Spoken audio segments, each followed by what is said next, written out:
We can't wait. We can't just sit idly by. Because the urgency has never been greater to finally solve some of our toughest challenges. To make our world a better place. But it won't happen without a new generation of visionaries and doers. And more importantly, a new generation of leaders. Ethical leaders who are unwilling to compromise their principles, yet willing to listen to others' viewpoints and push past all the usual rhetoric and excuses. Some might be intimidated by the challenge. Others would prefer to simply watch from the sidelines or wait for someone else to step up and lead. But we're TCU, and we can't wait. We don't cling to the hope that a better world is going to simply land at our feet. It's on us to find a way, whether that means changing the way we teach compassionate medicine, searching for new ideas that can improve the quality of life for children around the world, or inspiring tomorrow's entrepreneurs to balance the desire to make a profit with the passion to make a difference. At TCU, we're energized by the belief that together we can overcome any obstacle, because that's what we've always done. We have one bold, audacious, unrelenting purpose: to envision a world that's better than the one we inherited, then find a way to make it happen. But we need your help to lead the charge and lead the change. So, are you ready to lead on?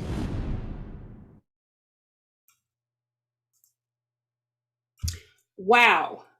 What a way to kick off your 50th reunion. We can't wait to show you the campus with reimagined spaces and some familiar ones too. But before we start our tour, I want to welcome you. I am Melissa Austin Weeks, class of 1987, Associate Director of TCU Alumni Relations. Now you can put a name to the face for all the emails that I've been sending you. And I'm joined by my colleague, Brooke Vining-Schumann, class of 2003, Associate Director of TCU Alumni Relations, and the advisor for Student Foundation Organization, and Katerina Levitsky, a senior political science major from McHenry, Illinois, and she, along with her fellow Student Foundation member, Britton Melton, led our beautiful tour of campus just for you. Let's take a look.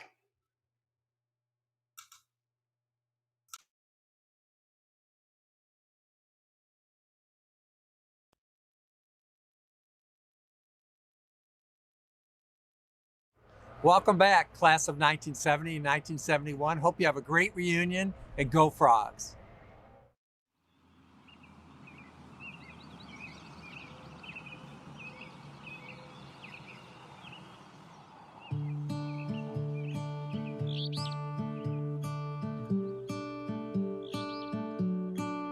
Welcome home, Horned Frogs. Today we are super excited to take you on a beautiful TCU campus tour. I'm Katerina Levitsky. And I'm Britton Melton. Today we have some special guests coming along with us, alumni from the class of 1970 and 1971 who are celebrating their 50-year reunion. Whether this is your first time back in 50 years or you come here often, we are super excited to show you some familiar spaces back from when you were a student, just reimagined for today. You'll also see some brand new additional buildings and additions that still make TCU feel like home. So come on and join us.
We are starting our tour today at the Brown-Lupton University Union, or as we like to call it, the Blue. The Blue opened in August 2008, and it is the hub of campus life. Inside you'll find a spirit shop, a coffee shop, Chick-fil-A, Market Square, tons of meeting rooms and great places to gather with friends. You'll always find friendly faces and something good to eat when you are here at the Blue. The Blue also has the best view of our beautiful campus commons. Take a look.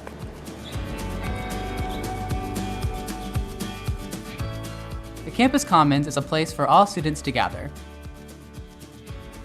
We have some amazing experiences right here, from ESPN College Game Day to concerts to annual Christmas tree lightings and epic snowball fights.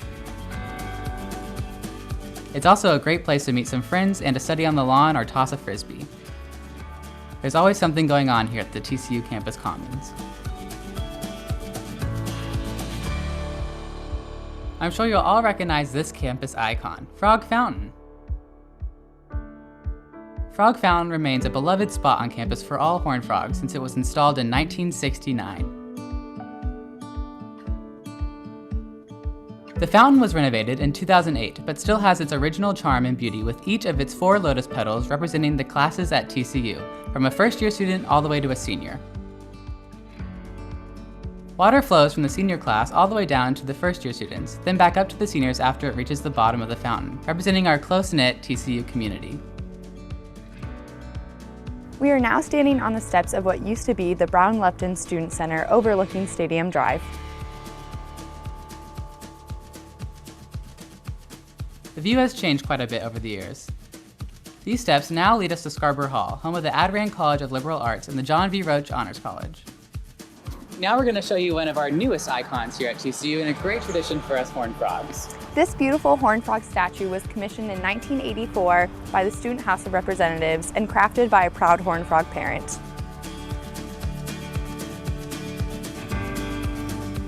Legend has it that if you rub its nose on the first day of class, before a test, or when you didn't study as much as you should have, you'll get a little bit extra good luck.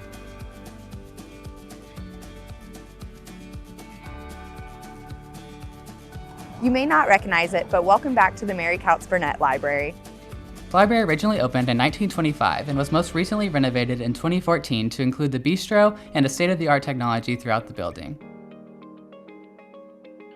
Today, students have access to over 1.5 million books and audiovisual materials and over 80,000 journals. During this school week, the library is open 24 hours a day to help those students who are pulling an all-nighter. Now let us welcome you to the Spencer and Marlene Hayes Business Commons, home to the Neely School of Business. This is our newest addition to the academic community that includes Tandy Hall, Smith Hall, Spencer Hayes Hall, and Tom and Marilyn Sumner Hall.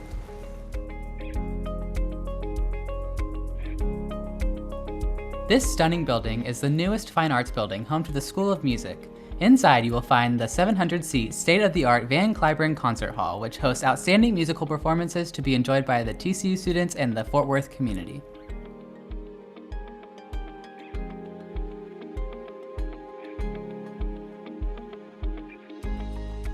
Welcome to Colby Hall. This is our only all-female dorm on campus. As a resident assistant here, I get to help facilitate conversations and community within the hall, whether that's late night studying, ordering pizza, or hanging out in our movie room. The Harrison is our newest building on campus. This building includes many administrative departments, including the Office of the Chancellor, Campus Life, Financial Aid, University Advancement, and Center for Career and Professional Development, to name a few. We are now outside the University Recreation Center.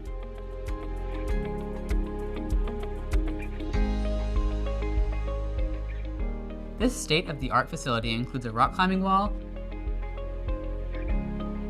a swimming pool, a weight room,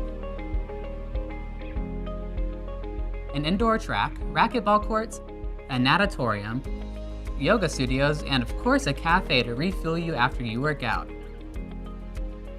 This is not the Rickle of the past. The Rickel is still here as a beautiful academic building home to the Kinesiology Department, Army and Air Force ROTC, and our TRIO offices. The last stop on our tour today is the DJ Kelly Alumni Center. This building was recently renovated in 2018 and is home to all of our alumni events.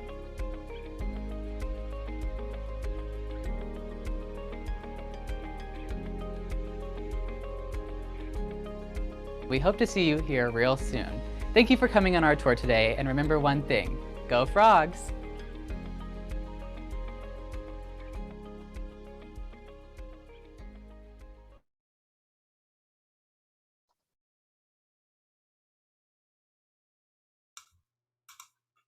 That was great. We have many generations of Horned Frogs joining us today. Just on our panel, we have 3 generations ranging from 1987 to 2021. And before I turn it over to Brooke and Katarina, who will share what it was like to be a collegiate from the 60s and 70s and what it's like to be a student today from Katarina's perspective, I have a few directions I want to share with you. Our conversation today depends on you. We can't see you, but you can see us. So we want to have a two-sided conversation. So down below, you'll see the chat button. Remember we talked about that in all of our conversations and trainings we've been giving you. If you'll click on that chat button, the right-hand side of your screen will pop up in a rectangular box. And in that chat button, we're going to practice for a second. Tell us where you are joining us from. What city and state are you in right now that you can tell us where you're joining from? And for whatever reason, my chat feature is not working, Brooke. Is yours? Mine is coming in fast and furious. We have people from all over. Oh my goodness. This is exciting. So hopefully my chat button will pop up here in a minute. Hopefully you'll maybe see some names you recognize of Yes. friends. So we've got people watching, of course, from right here in Fort Worth, Dallas, just down the road, to El Paso, to Amarillo, Virginia. All the way in South Korea. South Korea? Mm-hmm. Oh my gosh. So exciting. That's fantastic. Who is it that's joining us from Springfield. South Korea? Janice from South Korea. Janice. Oh my gosh. Okay, I took now I can see it. It's on the middle part of my screen. Yeah. Okay, so what we're going to do is as we move through our discussion, I want you to share your favorite memories. You're going to hear some fun stories that Brooke and Katarina are going to share you from a couple of things that we pulled out of the archives. And we want to hear from you. So, and we also are going to have some trivia questions from things you might have seen on the campus tour. And if you answer correctly, you want to answer in the chat field, you will be able to win a prize. So let's, I'm going to turn it over to you girls. Awesome. Very good. Well, so excited to be here with all of you today. As Melissa was just mentioning, we found some fun things, not just the pictures and videos we just saw in the TCU archives from your time at TCU, but we found some little booklets. I'm going to see if you can see this. This little booklet was given to women residents when they were coming onto campus, cues for TCU co-eds, and then the handbook for the men's residence halls. And we found some real gems in here about recommendations on how to be a good resident, be a good member of the TCU community. When we shared them with Katarina, who is a current student, she's a senior. Not only that, is she's a resident assistant in Colby Hall. She definitely had some good laughs and said that these recommendations would never fly today with today's residents. So why don't we dive right in and kind of look at some of the things that were in this book. We'll tell you about them. One of the things in here was the discussion about phones. And for those of you who remember, if you didn't have a private phone in your room, you had a shared phone in the hall. And think back to what that was like. I mean, today we all have our cell phones handy at any time, but thinking back to your residence hall experience at TCU, and that you had to head out to the hallway to make your phone call. Does anyone remember the phone number for the TCU switchboard? Is that like emblazoned in your head forever? Does anybody remember that one? Put it in the chat if you do. Yeah, and I'll monitor the chat, Brooke, so you can keep Okay, going. and then the conversations were limited to 5 minutes during the day and 3 minutes after 6 p.m. Does anybody have any fun stories to share about that? I don't see anybody chiming in that they remember the. Does anybody remember the phone number? I bet Melissa, as soon as you say it, I bet people are going to go, I remember. Nobody? Who had a private phone? And so that you didn't have to use the hall phone.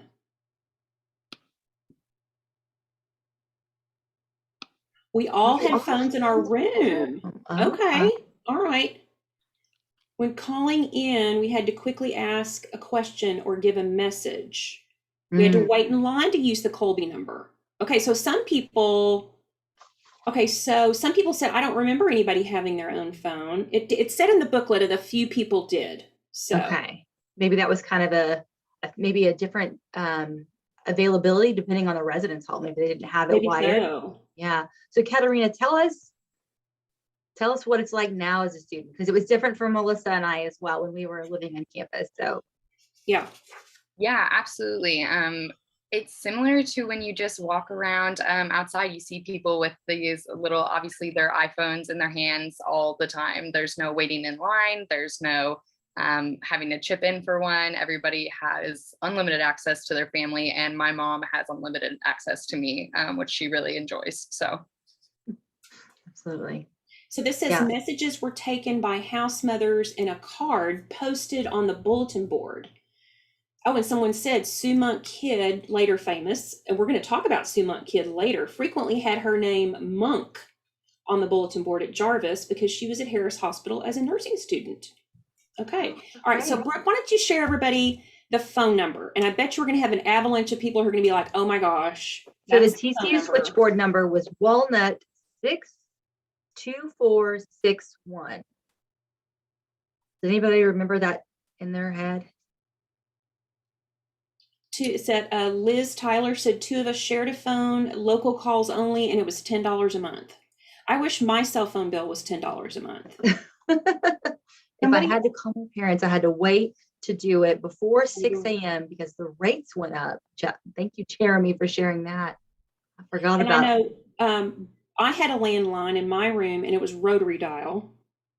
And you couldn't even take it out of the wall. It was permanently attached to the wall. But Brooke, you had a different experience. When I started in 1999 at TCU, everybody had a landline.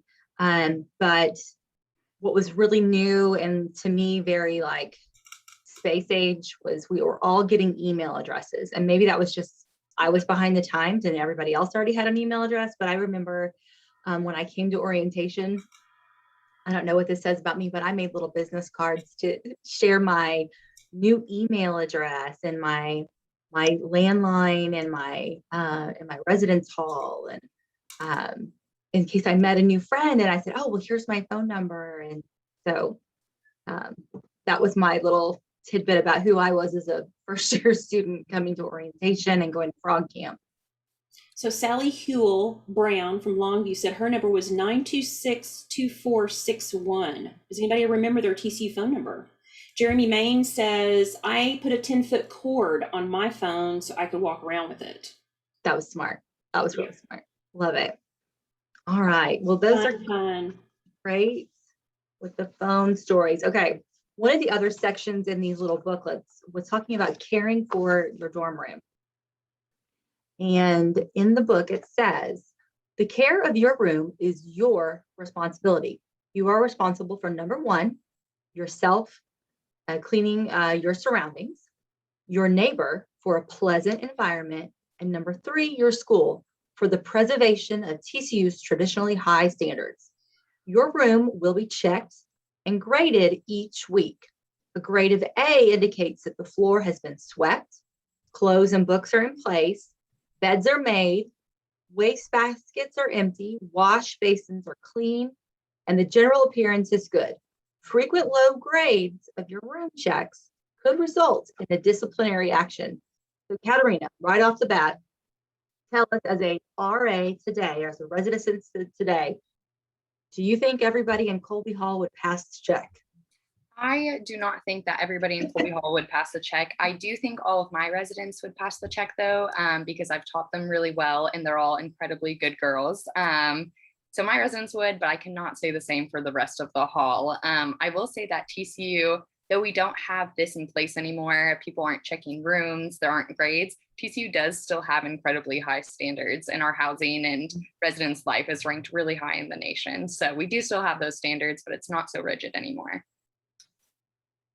Very good. Oh, this is interesting. And so you said we have housekeepers, but their jobs are not to clean the rooms. They just keep the Yes, we do. Each hall is common assigned. spaces clean. Yeah, they're assigned a few hall keepers. So they don't go in and clean the individual rooms. That's up to each person themselves, but they will go around, they'll dust, they'll sanitize.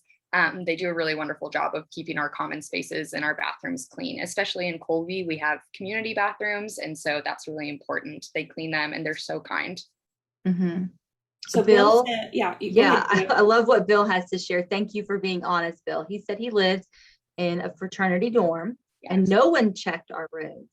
They were all deplorable, but fun.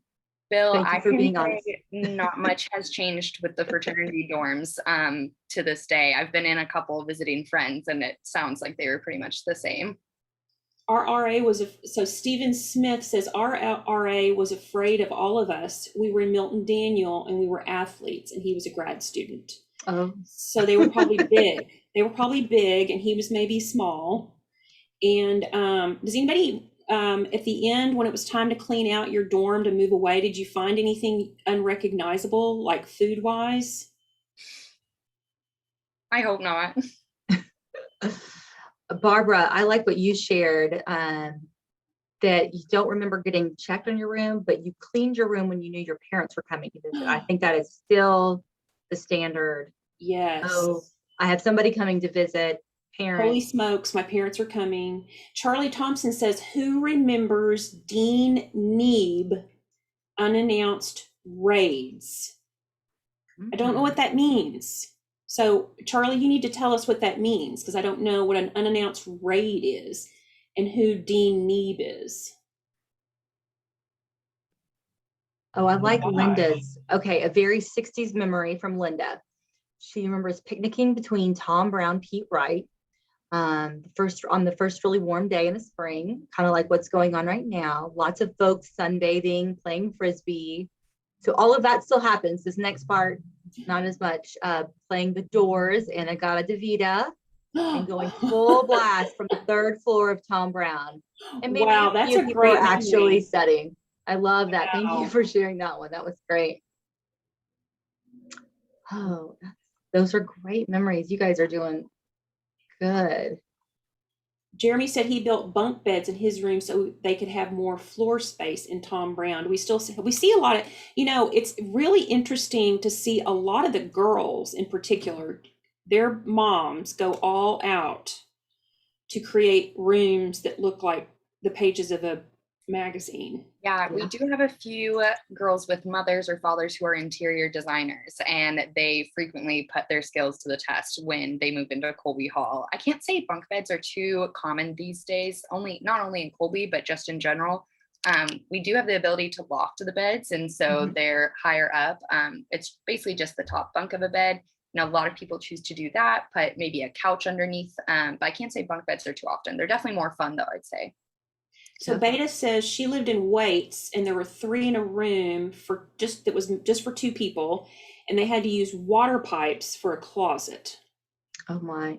But we do have some 3-person rooms around campus, and in particularly full enrollment semesters, we have turned lounges into residence rooms and brought in wardrobes for closets. And then eventually everything settles out. After people say, I'm going to move back home and live off campus, it all ends up working out. But yeah, we definitely still have 3-person residence rooms. Jeremy, Roomy. Okay, yeah, very And good. These Suzanne are Craig, she was in a room, 3 in a room in weights, but they made it work for a full year. I would say some of my triples have had the best relationships. I've been an RA, this is my 3rd year now, and my triples, though it's a little cramped, they end up really loving each other. It's always Right. kind of crazy the first week. I think everybody's first couple of weeks, everybody's, especially if you're not used to sharing, and then all of a sudden you're in a room with 3 people. It's a little tense. Very Okay, good. let's move on. on to the next one. Interesting section regarding curfews, if we can remember this. Then Friday through Saturday, the curfew, you had to be inside the dorm by 1 a.m. Sunday through Thursday, you must be inside the dorm by 11 p.m. I can see Katerina's already laughing. And then when cultural events were on weeknights only, and would not be over in time for you to be back in your residence hall, you were able to get an extended curfew that was pre-approved by the residence hall standards board. So if you were going to a play or a concert, a cultural event on a weeknight, you could get pre-approval to be out. And then the director will blink the front port lights to give the 5 minutes before curfew, reminding those on the outside that it's time to come in. And then she would blink the lounge lights so your date would know that it's time to leave the lounge area. So does I guess before, as you guys write in, if you remember what the curfew was like in your residence hall, and then Katrina. Ooh, so Pamela Epp says, I remember having to face Mrs. Bridwell to be let in when I was late by a minute or 2. Ooh. Sounds like that was intimidating. So Katerina, tell us about the curfews of today. Yeah, and as much as I was laughing at the curfews or the idea of a curfew, I was also laughing at Bill talking about the slip and slide that they made between the 2 fraternity buildings. That is an incredible idea, and I hope no fraternity boys here get wind of that. So what is said in the chat. What could go wrong? What could go wrong? Yeah, what's said in the chat stays in the chat. But we do not have curfews anymore, though sometimes I wish we did. I was on duty last night and people were feeling a little rowdy on a Tuesday, but we do have visiting hours. It's different on the weekdays versus the weekends, but they're pretty, I'd say, accommodating of everybody's schedules, but no more curfews. I have some shenanigans to share from the chat. Okay. I want to hear shenanigans. Always. I do. Okay, so Dixie said she had a very, I don't know what popular roommate means, whose boyfriend broke into the dorm one night when Dixie was in the infirmary with mono. She missed the excitement, but apparently people were hunting him with brooms as weapons. I guess they thought an intruder was in the house and the broom is our weapon. And then I think we got the answer about Dean. He was, I guess, a hall director, and he was looking for alcohol, to confiscate alcohol. Okay, and Linda Newman, thank you for sharing. 1969 to 1970, the Jarvis residents developed their own honor system. It was a resident monitor situation, so we could sign out for return on later times. The curfew. 2 of us would volunteer to sleep in the living area and stay up to let people in when they came in. That's a team right there. That's a team building. And we could also check on people if they were late. We also campaigned for Sunday afternoon visitations by guides. That's a great memory to share, Linda. Well, let's see. Yes. I don't know who wrote this. Maybe you guys can see that panty raids were definitely a thing. Yeah. So what does that mean? Does that mean like the boys showed up at your dorm and you had to throw underwear out the window? I think that's kind of strange. Can somebody explain that? Oh, they said, okay, so Pamela's, yes, so that's exactly right. Would they just like show up? Well, one of the things in that deal, that booklet, was that you were not allowed to shout out your window. That was very low class. So, Linda, you were nice and you helped the girl in shouting. I'm sorry, Brooke, go ahead. No, I was just noticing Linda said that she once helped a girl come in through the window in Colby. That was awfully sweet of you. Yeah. Yeah, I And don't so know. what did the boys do with the underwear? Did they like have like put it up on a bulletin board? Probably, Melissa. Okay. Um, Oh, that's kind of a cute one. Did you see Stephen Smith's? share, you go ahead and share that one. Young ladies, here, let me scroll back. Boy, comments are coming in like wildfire now. Young ladies would ask the young men to go out late for food, and they would haul it up to their rooms in a basket with a rope. That's adorable. Fun back then was just so innocent.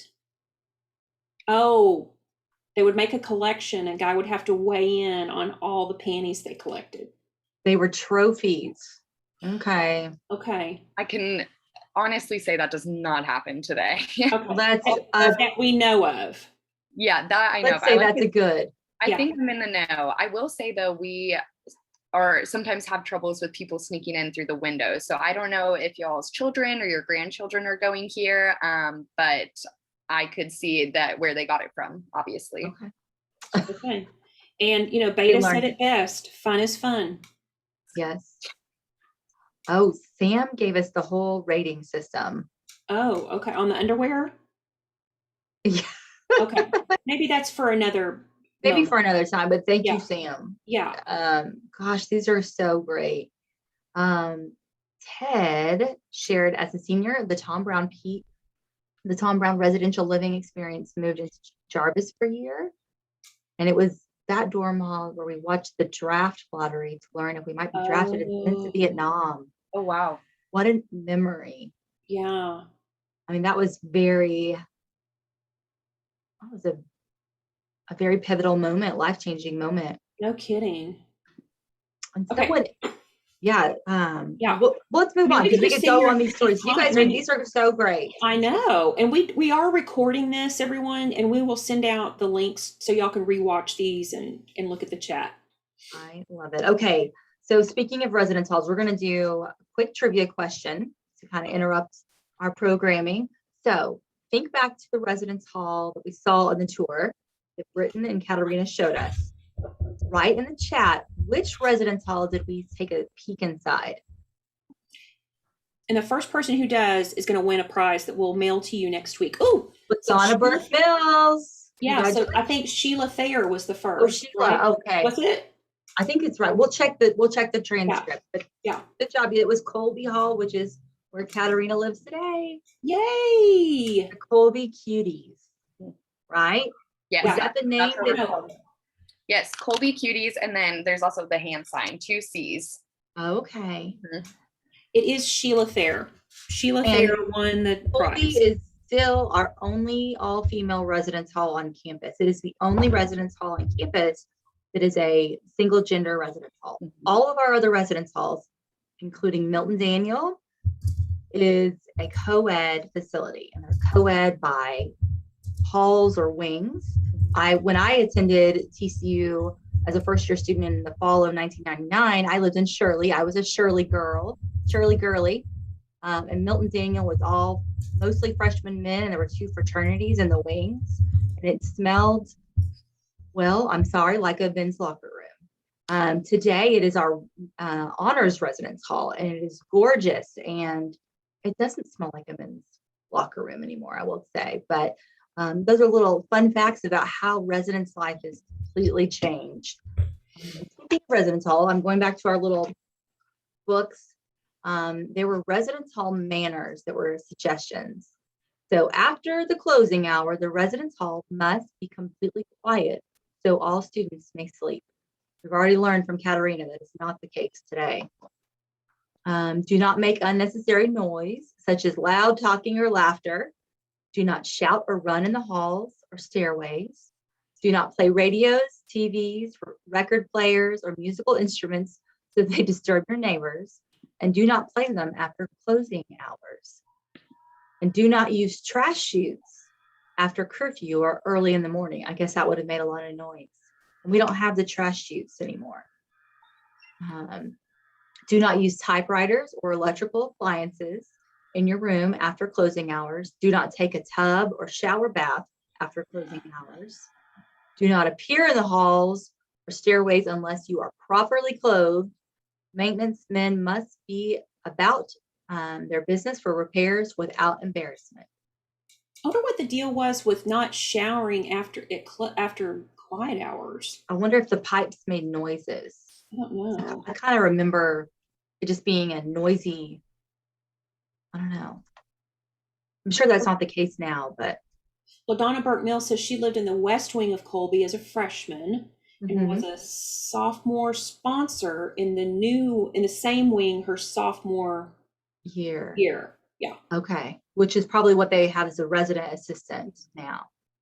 Oh my gosh. Nancy Jordan said my roommate and I would dance in the elevator in order to stay quiet.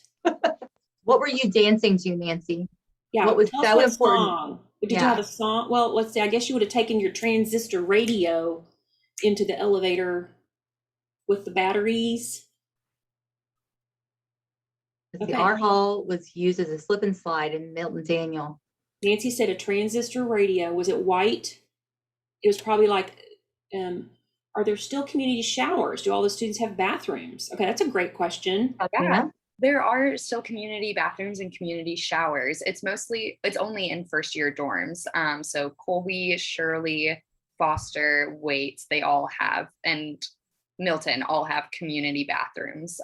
So our housekeepers take care of those, but yes, it's still that freshman experience of getting to shower next to your roommate or whoever it may be.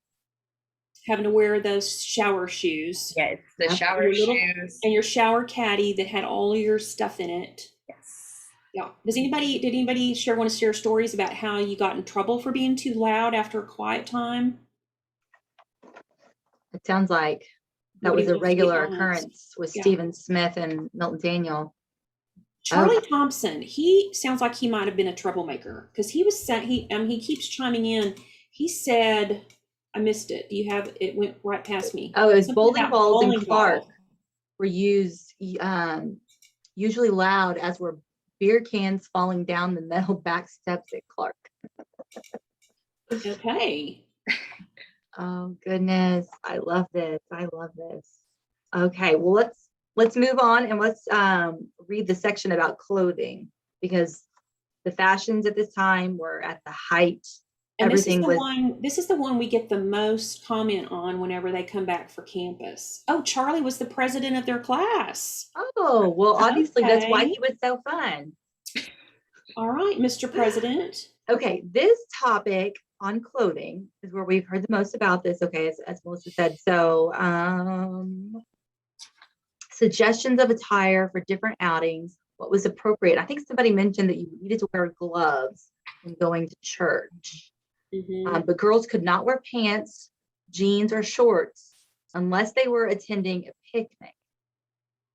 So maybe that was mentioned when you maybe first were coming, because I feel like by 70, 71, weren't we moving on from that? I think someone said that in like around 71 or 2-ish that they were starting to move away. Okay, so we're getting some comments that they were pants. So I'm wondering if no pants ended spring of 68. Okay. Good to know. You could take jeans and change off campus, Emily. That is a great little trick. Okay, so we're getting some. Suzanne Clark said it ended in 70. So we're getting, kind of that range. I think that we're moving on from the gloves and the formal attire on Sundays. Bill said they had a dorm mother and they would pay her so we could party late. I bet she made a lot of money, side money on that. We're not sure if that's Bill Evans or Bill Landreth. Is there another Bill? Bill Provine, I think, is on this call too. I remember wearing gloves to formal dances, but not church. We wore the same skirt over your shirt. Over your skirt. I think they wore shorts under their skirts. Okay, yes. Well, I can say for now that it has changed quite a bit since then. If you even just step outside your dorm or any building, you'll see quite an array of clothing, anywhere from running shorts and workout gear to sweatpants to jeans to people being in formal attire, whether they have a presentation, they have chapter for their fraternity or sorority, or any number of events, or they're hosting a meeting. So you really can see it all. Although I'm in my TCU purple and my nice tank top now, I will admit to y'all that I am wearing ripped jeans on the bottom.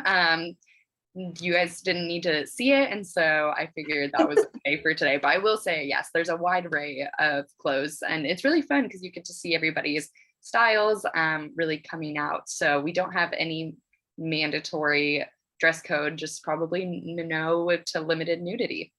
Mhm. Yeah. And Valerie Neal made a comment. This is a very popular attire to wear for games, is the cowgirl boots with shorts or short dress. Yeah. Absolutely. If you Yeah. go to a game day at TCU, I wear that. It's really fun. Being from Illinois, we don't do that up there. And so down south, it's really fun to throw on the cowboy boots, cute little dress, and lots of sunscreen. Yeah, because it's hot here still, you Hot. know. And so was one of the first rites of passage for you, Katerina, when you arrived to TCU, was to go buy boots? Yes, it was. That was one of my first outings. My first errands was to go buy boots, and I still have the same ones 4 years later. So I'm not sure when I'll wear them after I graduate, but I have them. So just We'll wear them when you Oh. come to alumni events. Of course, Yeah. absolutely. Yes. 4-year-old boots are really, by the time they're 4 years old, that's when they're really the most broken in and comfortable. And where did you go to get your boots? Oh gosh, I'm gonna say is Cavenders. Is that the boot? Cavenders? Cavenders. Uh-huh. Cavenders? Yep. Okay, yeah, Yep.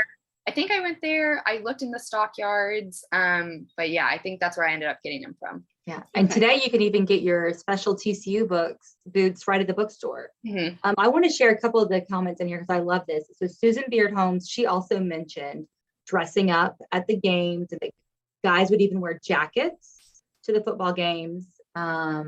I think there's a mix of, dressing up at the football games, but you'll see a lot of college women wearing dresses, or people just being fully decked out in paint, face paint, or just all purple, very spirited. But They Susan were dressing up in the 80s when I was a student. Like, Yeah. Girls would dress up and guys would dress up. And then Susan Beardholmes also mentioned she also remembers raising the hems of her dresses using masking tape and then ripping it off when she went home to mama. Okay. I like her. I like her too. Yeah. Sheila, seeing ballet students in tutus and ranch management students in boots and hats, you can still see that. You can almost, not always, but there's a few majors that you can tell what their major is just by what they're wearing. So ballet students are still wearing tutus. Theater students often wear all black. Trying to think, business majors, a lot of times you'll see them dressed up in suits. So you can almost tell everybody's major just by looking at them. Kind of like subcultures. Yes, Yeah. absolutely. There's definitely a culture within each college and major for sure. Mhm. And nursing majors have the scrubs. Yeah. Yep. Yeah. Valerie, you mentioned big mom corsages for Parents Weekend and homecoming games. I don't know when that stopped. Oh, I wish is it would that- come back. Melissa, was that a thing in the 80s? Mm-mm. But I know obviously here in Texas, in high schools, we are still real big on moms. And when students move in from out of state, they're just puzzled by this Texas tradition of moms on homecoming. It's not a tradition anymore for our homecoming, but such a neat Texas thing that we do. Yeah, it is. So. And the smell of a mom is just unforgettable. Very good. Oh, these are great. These are so great. Let's see. Moving on. Okay, this is going to the men's handbook. This one's got some funny language in it. All right. So for Milton Daniel, it was air conditioned. Fraternity sections located there, and it was $135 per person per semester. 2-man rooms and some 3-man rooms. So how much is it? Go ahead, finish that, but I want to find out from Katerina how much it is now. As a resident assistant, I do not pay for housing, room and board, but I think when I did my freshman year, the full year, correct me if I'm wrong, Brooke, if you know it offhand, I believe a full year of room and board typically is about $12,000. I was going to say 14. I think that's how much we paid for Phoebe's, because she was in Clark.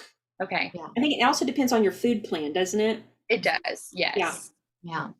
In Clark was the same, $135 per person or $150 for a single room. I guess there were a few of those, but it was also air conditioned. Tom Brown, at the time this was written, was not air conditioned. I know there was a couple gentlemen that mentioned. Tom Brown alumni. Pete Wright was not air conditioned, and suites of 3 rooms and 4 men, 2 bedrooms joined by a study room. It was $110 per man per semester. So that was a bargain. Yeah, Brooke and Melissa, I just looked it up, and it's about $13,000 or $14,000. If you wanted, you paid premium rates. Yeah. So Beta says Waits was not air conditioned either. I don't know. How did ladies fix their hair? I mean, and put your makeup on and no air conditioning. I guess your body learns to adapt. Also, Ted, I want you to hold on to that comment of yours. I think it's really important, and we're going to talk about that a little bit later. So I'd love to come back to that one later. This is about the manners for men, and suggestions is manners make money. Never underestimate their importance. Few prospective employers want a man who does not look sharp or act sharp. No one is anxious to give a job to a deadbeat, whether it be in agriculture, engineering, business, or other professions. Many of the manners you learn here at TCU are the manners you will take with you into your career. Don't start out in life with 2 strikes against you. Does anybody remember the manner suggestions, gentlemen? Or also the other side of that, does anybody remember really, like, once you got out in the world, that maybe those manners and the high expectations for your conduct, maybe you could tell a difference between other men that you encountered that didn't go to TCU? I'd love to hear that. Because, when I was growing up, my parents always said TCU will open so many doors for you, more than any other university you'll ever go to. Of course, they were right. So Charlie said they had AC in Clark. That's good. A lot of people talking about they'd bring in the biggest window fan they could find. Y'all Beta said she learned how to use the right fork. That is essential in life. Yeah. I love that. Katarina, did you want to share about you'll hang on to your comment about the Ted's? Yeah. His was about being the protest generation and kind of the politics of campus. So if we want to hold on to that till the end, we totally can. Sure. Yeah. We have some great talking points about that.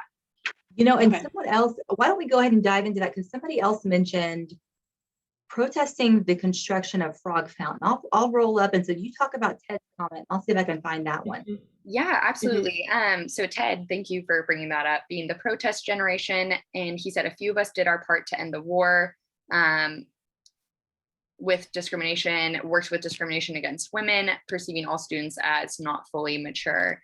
Thank you very much for bringing that up. So I had the opportunity through one of my classes to dive into the TCU archives. And so I was able to see some of the announcements that y'all would have been receiving all 4 years. Actually, we looked at the 60s and the 70s, and I noticed there was a lot of changes happening to TCU in the 60s and 70s. So if any of you guys would like to talk about those changes, whether political or otherwise, I noticed Gloria Steinem was invited to campus. I believe it was 1971. And if you go on the TCU homepage today, the website, they have a featured story about her in women gender studies. So just like I'm a political science major, and so I'm very curious what it was like to be on campus during the late 60s and the early 70s, because it's such a pivotal time in America as well as on college campuses. So yeah, maybe Rob can cue that picture up for us from the tcu.edu webpage so we can see that. Ted also mentioned earlier on in our chat, he said, given the times, many of us protested the construction of the Frog Fountain. We wanted the money to go to funding an endowed chair in academics. And as he remembers, the original cost was $75,000. And he bets the remodel cost many times that. I don't know how much it cost in the remodel in 2008, but I do remember it was a sight to see the fountain coming down. So yeah, this is the homepage mentioning Gloria Steinem's visit here in 1971. Did anybody get to go and see her when you were here? We're also receiving comments that Jane Fonda came to campus. Oh. Yeah, and one of Charlie, who we kind of gave him a hard time earlier, but he can you find that comment, Brooke, where he said that led to the discrimination? Oh, here we This go. Teddy, you were right. The that incident led to the student rights and responsibility statement that was approved by the students, faculty, and board of regents, what we would now refer to as board of trustees. So Yeah. yeah. Oh, Anna Perez mentioned that she was the only Mexican American in the School of Education. Professors often asked her for her cultural viewpoint. Mm. Wow. That's not the case anymore. You'll be happy to know, Anna. Yeah, civil rights was a major concern. All our white campus began to integrate. Think I have a dream. And then Barbara said she only remembered Simon and Garfunkel. So we had one Black cheerleader. that's Jennifer. Jennifer, what is Jennifer's last name? Jennifer's joining y'all for your reunion. I had a nice chat with her the other day. Oh gosh, these are Betty Friedan. Wow. James Casham. Giddings, good. Oh. Jennifer Gidding. Thank you, Charlie. Thank you. And I hope this is I want to make a quick announcement.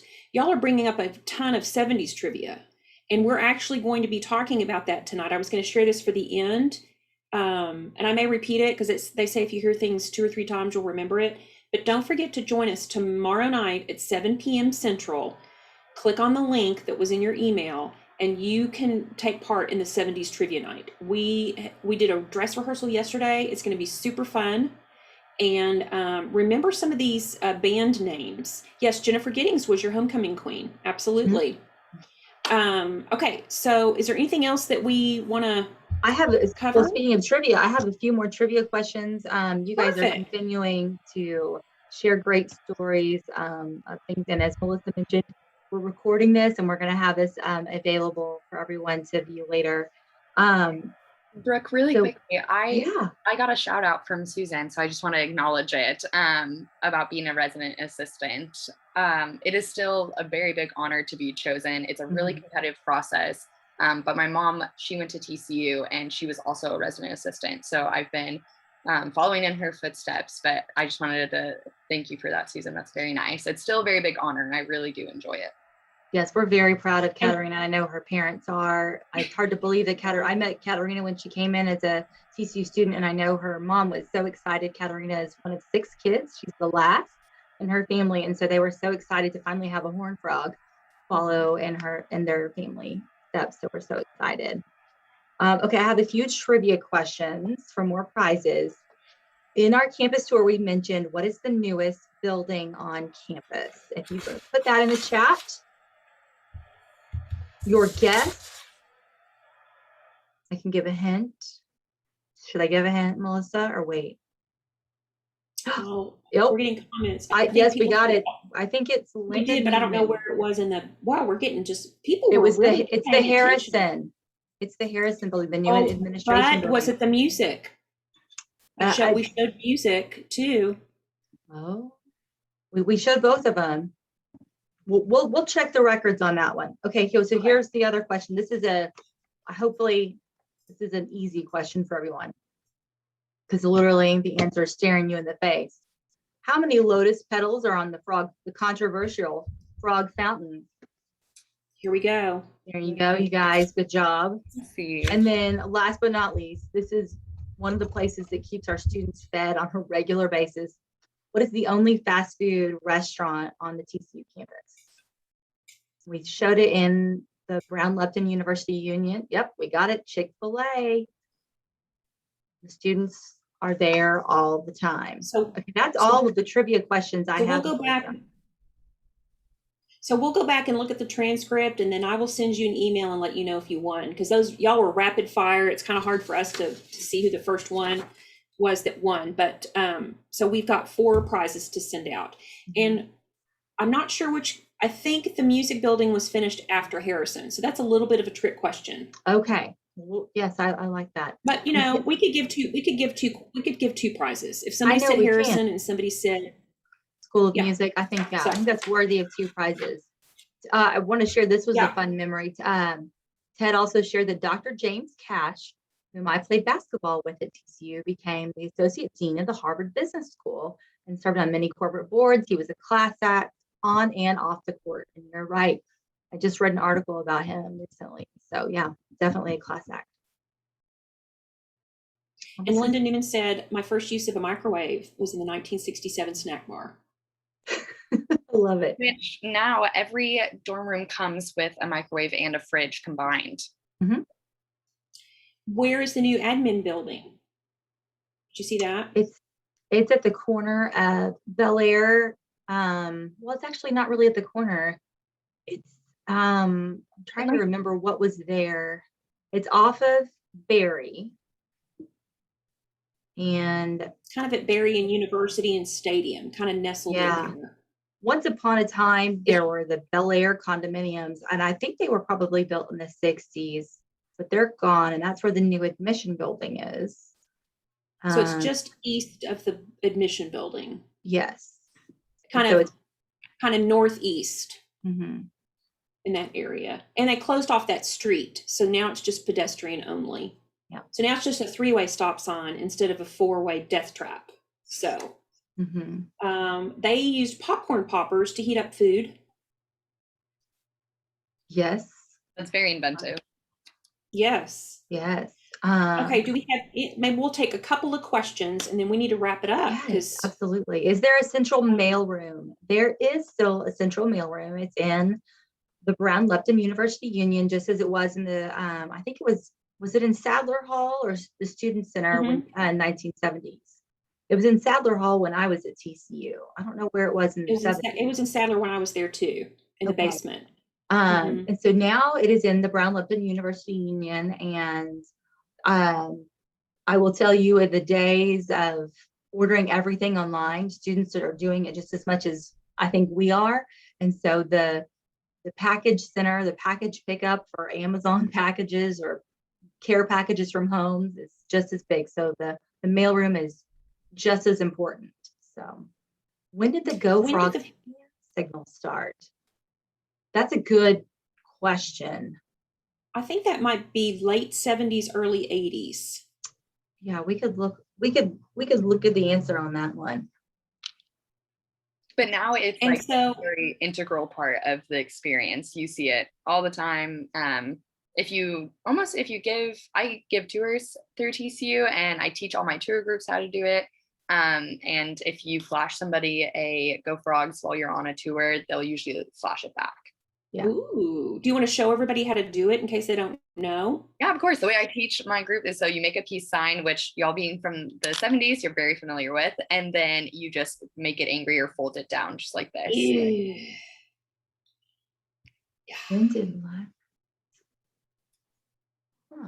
When did live mascots stop coming to football games? Gosh. Like animals? I think Super Frog comes to. I think they mean like real animals. Like a bear. Oh. Like if we're playing bear. Oh, yeah. I don't know. I think some of them still do. So no bears, but maybe smaller animals. Oh, this is a great memory that I just had I have a memory from Susan Beard Holmes shared, but that I just had a text message saying that in 82 was the official hand sign. 82. 82. Okay. Yes. And it's a reliable source. Okay, so where was that comment? I have it. I can pull it up, Brooke. How many people wonder or remember the snow/ice storm of 67 when people borrowed the cafeteria trays and went sliding down the truck ramp at the football stadium? Being from South Padre, I'd rarely seen snow and never had so much fun. As y'all know, Texas got quite a bit of snow this season as well. And although we don't have cafeteria trays anymore, people were very inventive, very creative with what they use. So a lot of poster boards were used. People would attach sleds to the back of trucks and drive around the streets. So we had quite a similar experience to y'all. Lots of people who had never seen snow before. It was really a magical time on campus. So one announcement I wanted to make real quick. is, before I forget, is that we had the pleasure of interviewing two classmates from 70 and 71, Dr. Valerie Neal, class of 71, and Bubba Thornton from class of 70 for our Frog for Life podcast. And we interviewed them last week, and that podcast, I think we're releasing it on Monday. Is that right? Kind of a recap, Yeah. and we'll probably send out the links for all of the events this week. So tune into that. It's a great opportunity to hear your classmates of what they valued most at TCU when they were students, what they learned, messages they have for students today, and the terrific career paths they were able to experience in life as a result of their education at TCU. Yeah. Well, this has So been so great. It's been a ton We of could fun. keep going. I know we could. We really could. And we appreciate y'all being here. This is the first ever virtual 50th reunion, first virtual reunion period for the university. So lots of milestones today. But I want to make sure you all know about a great event coming up on Tuesday, April the 6th at 12 noon Central. We'll have a conversation with celebrated novelist, #1 New York Times bestseller author, and a fellow 1970 classmate, Sue Monk Kidd. We talked about her earlier with all the messages she got on the message board about her recent novel, The Book of Longings. To watch the event, it will be available live, both on TCU Alumni Facebook and YouTube pages, as well as the TCU Magazine Facebook page. So next week, watch your email for additional information, including how you can submit questions for the event. So, and also be sure to join us tomorrow night at 7 for the 70s Trivia Night. The link to join that event is in your email we sent on Monday, but I'm also sending reminders every evening to remind you what is coming up and the link to it. No, LaDonna, you don't have to register. It's live on Facebook. So all you have to do is click the link we're going to send you, or you can go straight to Facebook to the alumni.tcu, the Alumni Worldwide Facebook page, and watch it live. So we have one final message we want to leave you with. We're going to conclude our program today. Thank you, Brooke. Thank you, Katerina. Katerina, the best of luck to you. You're going to, reach for the stars. You're an excellent example of the kind of student that we value and appreciate at TCU. So we wish you all the best. Thank you so much. Thanks y'all for letting me be on this panel. It was so fun hearing all of your stories. Like I said, my mom graduated in 80, so not too much longer after you guys. And it's just been wonderful to hear what her experience might have been like. So this was so much fun. Okay, so let's see. Reminder link worked, but okay. Well, I'll get to that. Let's see. So we want to finish our program with a look back at all the wonderful ways our TCU community came together in 2020 during the COVID pandemic. And I hope after you watch this and you say goodbye to us today, it makes you very proud to be a Horned Frog. Thank you, everyone.